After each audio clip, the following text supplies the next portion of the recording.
Doctor Babasaheb Ambedkar గారు ఈరోజు చీకట్లో ఉన్నటువంటి వారికి వెలుగు చూపిన మహనీయుడు అంబేద్కర్ గారు. అంబేద్కర్ గారి గొప్పతనం ఏంటంటే ఆయన ప్రపంచంలో ఉండే గొప్ప విశ్వవిద్యాలయాల్లో చదువుకున్నాడు.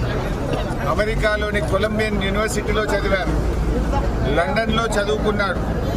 కానీ తాను సంపాదించిన జ్ఞానాన్ని, ఆ విజ్ఞానం తన కోసం కాదు, నా దేశ ప్రజల కోసం, దేశంలో ఉన్న అట్టడుగు వర్గాల కోసం తన విజ్ఞానాన్ని పంచి ఈ దేశంలోని ప్రజలందరికీ సమాన హక్కులను కల్పించిన మహనీయుడు డాక్టర్ బాబాసాహెబ్ అంబేద్కర్ గారు.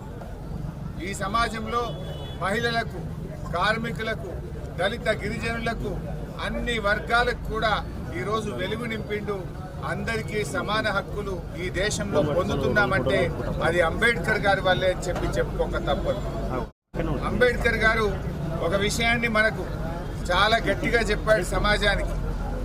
చదవండి, బోధించండి, సమీకరించండి, పోరాడండి అనేటువంటి మంత్రాన్ని మనకు అందించాడు.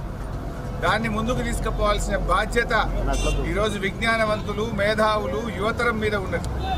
ఎందుకంటే చదువు లేకపోతే ఆ జీవితం లేదు, విజ్ఞానమే మనకు ముఖ్యమని చెప్పి అంబేద్కర్ గారు చెప్పారు. అందువల్ల పిల్లల్ని బాగా చదివించండి, చదువుకున్న వారు మరి బోధించండి, సమీకరించండి, సమాన హక్కుల కోసం ఎక్కడైనా వివక్ష జరిగితే దానికోసం పోరాడండి అనేటువంటి ఒక మంత్రాన్ని అంబేద్కర్ గారు అందించారు. అంబేద్కర్ జయంతి జరుపుకోవడం అంటే పూలదండలు వేయడం కాదు, అంబేద్కర్ సిద్ధాంతాన్ని ముందుకు తీసుకుపోవడం, అంబేద్కర్ ఆశయాలను కొనసాగించడం, అంబేద్కర్ బాటలో నడవడమే ఆయనకు నిజమైనటువంటి నివాళి.